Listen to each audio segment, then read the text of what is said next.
ஒரு நிமிஷம் சரி. the cost of living வந்து as per office of national statistics இது எடுத்தது 6.5 times more than in UK. இந்தியால 6.5 times கம்மி. அப்படினா நான் வாங்குற சம்பளத்துக்கு நான் 6.5 மடங்கு இங்க அதிகமா செலவு செய்யறேன். ஏனா அது இன்னொன்னு சொல்றேன். நான் கொஞ்சம் ஸ்டாட்டிஸ்டிக்ஸா சொல்லலாம்னு இருக்கேன்.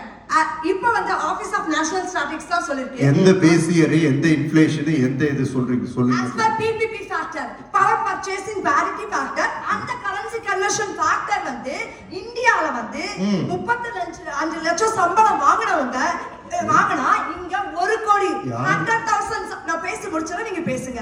எப்படி இருக்கு? ஒரு நிமிஷம் அம்மா, எப்படி இருக்கு? பேசுமா. 100,000 pounds வந்து சம்பளம். அங்க உங்களுக்கு யார் இங்க 100,000 pounds உங்களுக்கு சம்பளம் தராங்கன்னு சொல்றேன். நானும் அதே ஐடி இண்டஸ்ட்ரியில இருக்கேன். நான் பேசுற வரைக்கும் கொஞ்சம் சொல்லுங்க. நானும் அதே ஐடி இண்டஸ்ட்ரியில இருக்கேன். I have a quite good decent skill set. I'm in the one of the top domain, finance and banking domain. London வந்து finance hub. நான் 17 years இந்த ஐடி இண்டஸ்ட்ரியில இருக்கேன். சாப்பிடு தெய்வமே சாப்பிடு. நீ அட்டி 100,000 pounds வாங்குறது குதிரை கொம்பு. ஏனா நான் வந்து ஒரு சீனியர் டைரக்டர் லெவலுக்கு வாங்கினாலும் இந்தியால 10 பேருக்கு 7 பேரோ 6 பேரோ ஐடி இண்டஸ்ட்ரி பத்தி மட்டும் பேசிட்டு இருக்க 35 லட்சம் சம்பளம் வாங்கலாம் ஒரு டெவலப்பரா இருந்தா. ஆனா இங்க 10 பேருக்கு 2 பேர் 3 பேர் 100,000 pounds வாங்கவே முடியாது. நான் ஏன் சொல்றேன்னு கேளுங்க.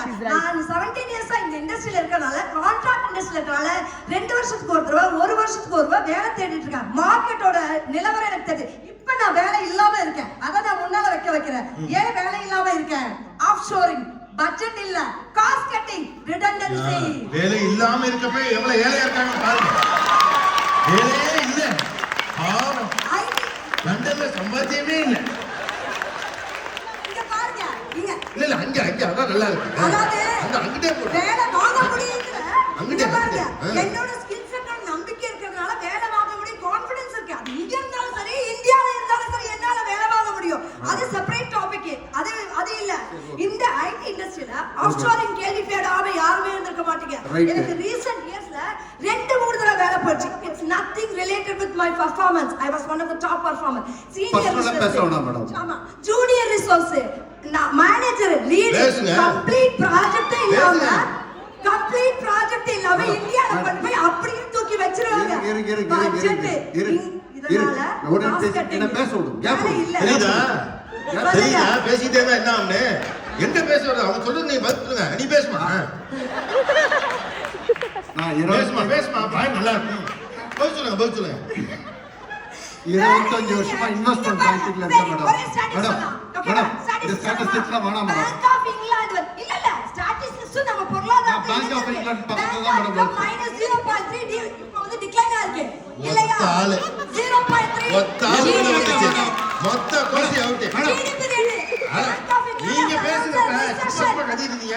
ரிசெஷன் என்னோட இண்டஸ்ட்ரி எனக்கு ரிசெஷன்ல போகுது. ரைட், பேசிக்கலி இவங்க சொல்றதுன்னா 4 விஷயம் சொல்றாங்க. முதல் விஷயம், இந்தியாவில் ஒருவர் நன்றாக உழைத்தால் வளர்ந்து கொண்டே இருக்கலாம். 35 லட்சம் ரூபாய் வரைக்கும் அவருக்கான சம்பள விகிதம் கிடைக்க வாய்ப்பு இருக்கு. 1. 2வது, வேலை வாய்ப்புகள்ல இங்க நிரந்தரமற்ற தன்மை இருக்கு. Uncertainty is order of the day. அவங்க பேசுறதுல வாய் முட்டிருந்தீங்கல்ல, இருங்க. இது 2வது பிரச்சனை. 3வது, ஸ்கில் இருக்க அளவுக்கு இங்க பொருளாதார ரீதியா வளருவதற்கான வாய்ப்புகள் குறைவு. இதான் 3 பாயிண்ட்.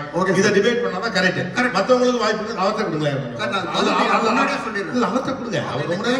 அவர்கிட்ட கொடுங்க. உங்க டீம் தானே வரும்.